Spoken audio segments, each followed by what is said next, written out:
Hello, it's Matt Linklater, and thanks for joining me on this video.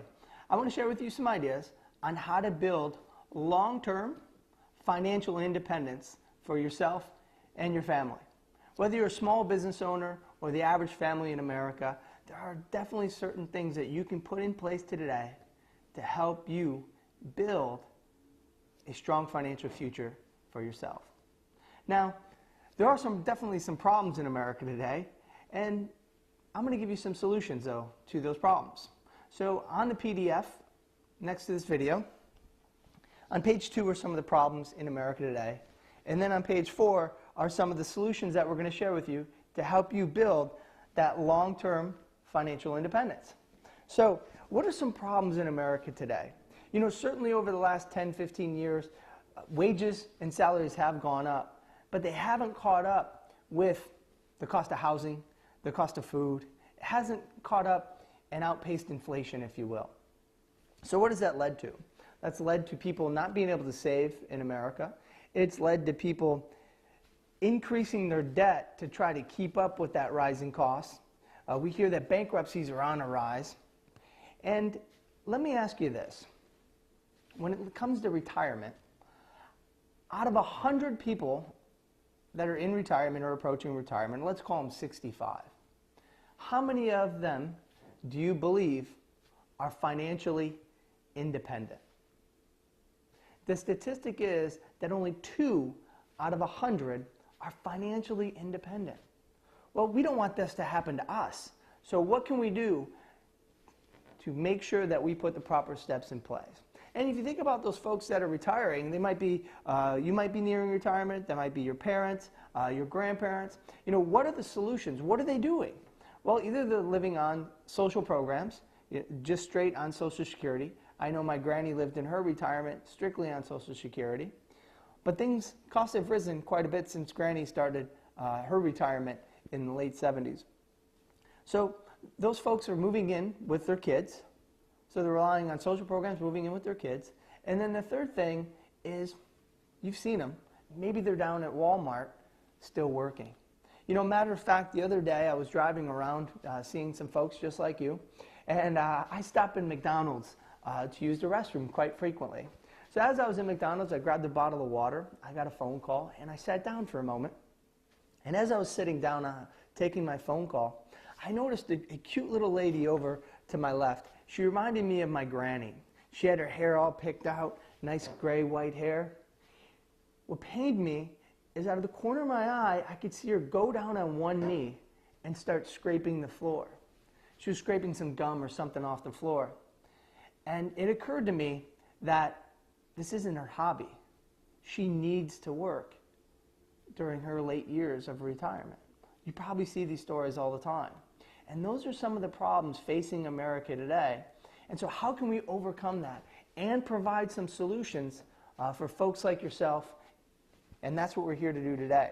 So on page 4, we talk about the 7 steps to helping you build that long-term financial independence. So I'm going to go through these steps briefly. And what I want you to do is keep in mind some of the areas that could help you build that long-term financial independence and help you have those strategies for your future and your retirement. So the first thing we want to talk about is inspect what you expect.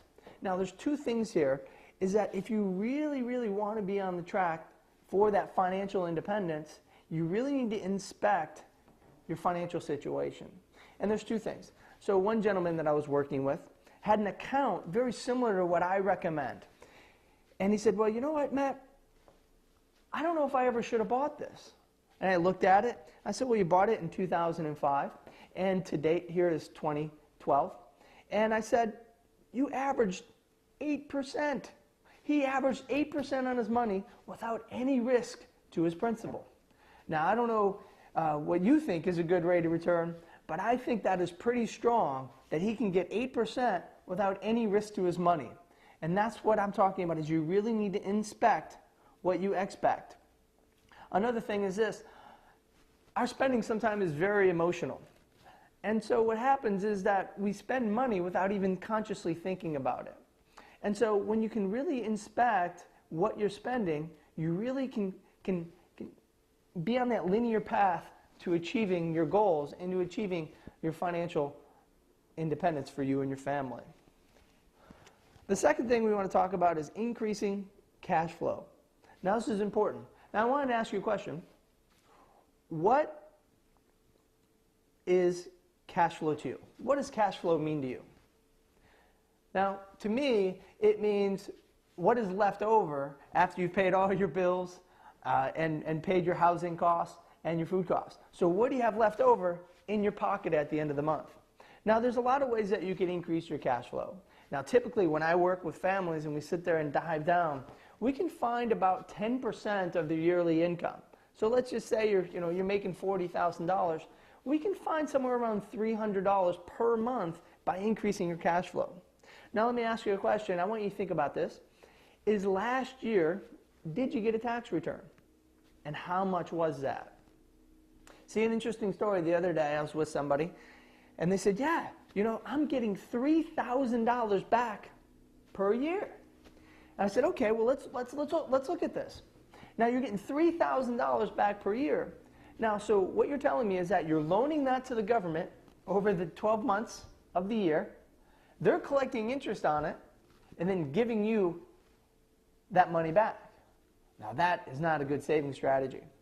So by just changing maybe the dependence on your tax return, you can increase that cash flow into your monthly budget, and now you can start building that cash flow and have some free money to really get you on that long-term financial independence. The third thing we talk about is on page 7, is eliminating debt. Now, you can see here on page 7 that most people in this scenario here, mortgage, auto loan, credit card, store card, that debt takes about 26 years to pay off. Now, by just adopting our strategy, we have a software program that we can put your debt into, and by paying it off in a strategic fashion without adding any more money to to servicing your debt, we can help you pay off your debt in half the time. Matter of fact, it made me feel so good. The other day, a lady called me and she said, hey, Matt, I got my credit card paid off and now I'm onto my car. So it makes me feel really, really great that I could help somebody get out of debt a lot faster. So if you have some issues with debt, just let me know and we'll help you out with that as well. Now, I like this one. The fourth one is develop an emergency fund. Now, there's 4 things that you really need to pay attention to when you're developing an emergency fund. And it's right here on page 11. It has to be in a safe place. The return has to be a better interest rate than what you're getting in your checking account. It needs to be completely liquid. And the 4th one is probably the most important, I believe, is be separate from your checking account and be funded systematically. And here's why. We all have problems. Car breaks down, refrigerator breaks down. We've just had all 3 of our appliances went out in our house. Our washer, our dishwasher, and our refrigerator. Now, this isn't uncommon to America, but when these things happen, they become tragedies if we don't plan for them. So what you need to do is, as a guy that I was with the other day said, is you need to be kind of like a squirrel. So how do you systematically take some money out of your checking account every month and put it into a savings account? Now, a lot of people use ING Direct in their orange account. It's basically a liquid money market. It gets a little bit higher interest rate than savings accounts. And what's great is you can have it systematically go into it every month. So what if you just put $50, $100 into that account each and every month so you can plan for that rainy day? And then those emergencies, when they pop up, they don't become that tragic and don't hinder you building that long-term financial independence that we're talking about. Now, number 5 is protect what you have. And this is kind of near and dear to my heart is, I know nobody really likes life insurance, but I want you to think about somebody in your family, maybe one of your friends or somebody in your community that maybe the husband or wife passed away. And although that is tragic, the tragedy continues to go on by causing financial hardship. Because let's say the husband dies, and he's the breadwinner in the family. It is very tragic that the loss of their father and their husband, but it also is a very tragic loss losing that income, because now that tragedy begins to go on. So I believe in protecting what you have and buying enough insurance so you're protected. Now, we do something very strategic in my household. We actually use all the benefits of insurance, the tax-free benefits, the tax advantage benefits, to actually use it as a savings account and get some great rates of return. We can talk about that a little bit later. But I really, really urge you to protect what you have and make sure you're properly insured. Insurance really builds the value of life because of that peace of mind. So it's not what you're spending each month. It's really, if you don't spend that, what could you be spending in the long term and hindering the value that you truly have for your life and hindering your ability to live and build that financial independence. So here we are on page 13, is building that long-term financial independence. Now, there's really two things that you need to take care of to build long-term financial independence. And I really want to be strong with you on this, if you don't mind. Because if you do not take care of these two things, you will not build financial long-term independence. And these two things are taxes and inflation. Now, I'm going to get to taxes in a minute, but let's talk about inflation. And I want to ask you, have you ever heard of the Rule of 72? Now, this is designed by Einstein, a pretty smart guy. And Einstein designed the Rule of 72. And the Rule of 72 says this: you take the interest rate that you're getting and divide that into 72, and that is how long it takes your money to double. And it's very important to pay attention to, because Einstein also said the greatest invention of all time is the rule of compounding. So the faster you can get your money to double, the faster you can get it to compound upon itself. So let me explain a little bit about the Rule of 72. It's a really simple thing. Now, what I really want to think about is what kind of interest rates what kind of returns can you get out there? You know, fixed accounts are 0.5% right now. You go into the market, but you have some risk. So let's just say that inflation is 4%, just for the sake of this argument, and let's say you need to get 4% just to keep up with inflation. So what the Rule of 72 says is this: if you're getting 4%, divide that into 72, and you get 18. So what that means is it takes 18 years for your money to double. So let's look at it. Let's say you had $100. It's going to take 18 years for that to double to $200. Now, it's going to take another 18 years for that to double to $400. Now, what I want to ask yourself is, 36 years from now, will $400 buy for you what $100 will today? Maybe. But chances are you need a better rate of return. So what if we can change the game a little bit? What if we can get a 12% rate of return? You divide that into 72. Now what that means is your money's doubling every 6 years. So now you can really start building that financial independence. Now let's go back to page 13 for one quick second. Now, on page 13, let's say you had $10,000 to invest and you got a 4% rate of return. So that means at age 65, your $10,000 would be worth $40,000. Now I want to ask you, how long will that $40,000 last you? Maybe a year, maybe a half a year. Depending on your spending habits, you know. Now, let's see if we can just change the game a little bit. Now, what if we can get that 12% rate of return? Now, on the other end of the chart on page 13, it talks about getting that 12% rate of return. And so if your money doubles every 6 years, that $10,000 is now $640,000 how long will that last you? Now, see, the difference here isn't necessarily the money you can put in, because we all have, maybe a specific amount that we can save. Now, when we all have the same amount of time, or relative to our situation of when we want to retire. So, by just changing the interest rate, not changing the money, and not changing the time, you actually can amass a $600,000 difference. Now you're probably going to say, well, Matt, where can I get a 12% rate of return? Well, let me ask you. There's really 3 places where you can invest your money right now, or put your money. Now, I'm going to write them down here.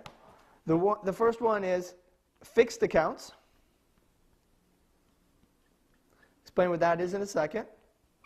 The second one is the market. And let's look at those two for a second. Fixed accounts.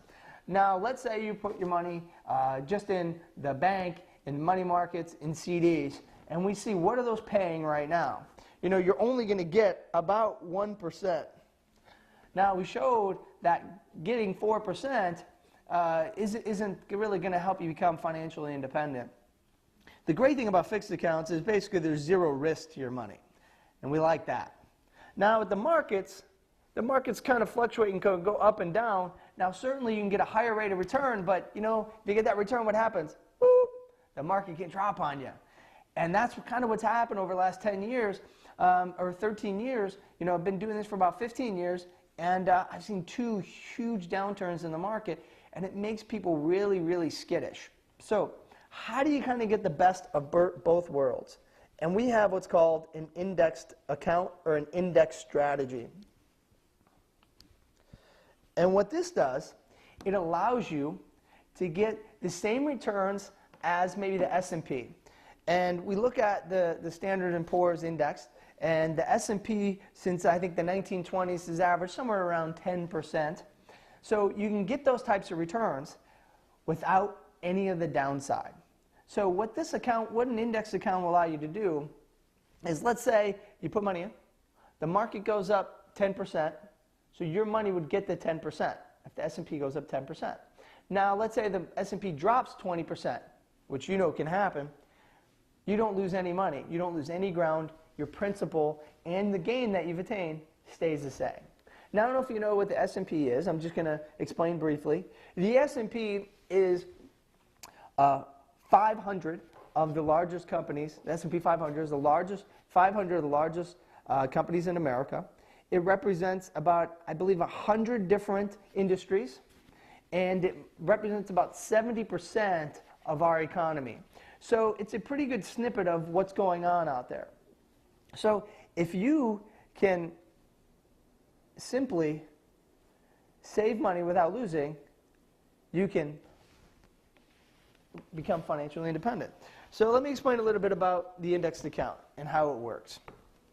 So let's say you put in $10,000, a nice sum of money. And let's say the market goes up 10%, which could happen. So now you have 11,000. Let's say the market goes up another 10%. And now you have 12,100. Okay? Now you're in the stock market, and let's say the market can drop 20%, which we all know it can. And so that brings you down to about, I believe, 9,200. Now, can the market lose 2 years in a row? For sure. So let's say it drops another 15%, which brings you to about, I think it's about 8,100. So now you're down at 8,100. Now let's say the market rebounded, and it rebounded 10%.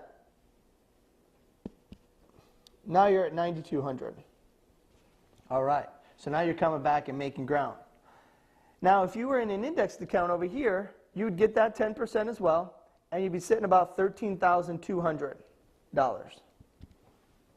So the great thing about indexing is that you capture all the gain and none of the loss. Now think, if you were down here, it would take you about 70% rate of return to get back to $13,200. Now, so there is a little bit of a gotcha, if you will, with the index strategy. And the gotcha is this. There's a cap. So right now, there's a 17% cap on what you can capture in an indexed strategy. So what does that mean? The S&P goes up 10%, you get 10%. The S&P goes up 20%, you get 17%. So you're capped at 17%. But the benefit is this. If the S&P goes down 20%, you stay even, you don't lose any ground. That is powerful. So I believe the index strategy is the strategy for you building long-term financial independence, because you can be assured that you're going to get a great rate of return and you're going to not lose any ground. So over the last 10 years, the S&P, the great thing about when you get rid of the downturns is over the last 10 years, the S&P has only done about 2%. But the index strategy has done about 8.5%. So you can capture some great gains by eliminating the downside. Your average yield is going to be quite a bit higher. So that's why we love the index strategy so much. And I'll ask you, out of the three, because when we meet or when you give me a call, I want to ask you, do you want to do fixed accounts? Do you want to be in the market? Or do you want to have that safety of the indexed accounts? And that's the key to building financial long-term independence. Now, the other thing is the tax strategy. And this is important. This is on page 14. So if you want to go over to page 14. So it's a true story. A gentleman walks into a bank. And he says, I want to have $1 million by the time I'm 65. Here he is, 35 years old. Banker had a 5% CD at the time. Banker says, okay, let me do some calculations. Does the calculations. And what he says is, to have $1 million in 30 years, you only need to save $1,639. What do you think happened? The guy looked at the banker like he was crazy, walked out, did nothing. You know where that guy is today? Unfortunately, he's working at Walmart. Now, let's say that you could just get a better rate of return. And let's say you can get a 10% rate of return. So what does that mean? So what that means is that you'd only have to save $899 every month for 30 years to have $1 million. Now, let me make it better for you. So let's say you're getting the same 10% rate of return. You get some of the same tax deferral as your 401k, but add on to that 401k strategy, you get tax-free income in the end. Now, that brings that number all the way down to $438. Now, it's all about just chipping away a little bit each and every month. So when you think about your cash flow and some of that, how can you come up with $438 every month to get to the $1 million? Now, I want to ask you a question. I want you to think about this. If you were financially independent, you built that long-term financial independence as we talk about, I want you to ask yourself, what would you be doing? What do you and your spouse want to do? What do you and your family want to do when you have that financial independence? Everyone has a little bit different of an answer, but that is what is important. So I get really excited about building financial long-term independence because it doesn't take a whole lot of effort. It just takes kind of focusing in on it just a little bit. So the last strategy I want to share with you is estate planning. Now, this is important if if you have a large estate and you're afraid of estate taxes. You also need wills and trusts and things like that. So I think those are all very, very important.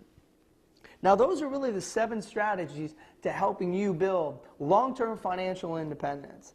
Now, I want to ask you a question. I want to go back, and if you can only pick 2 things on page 4. So go back to page 4.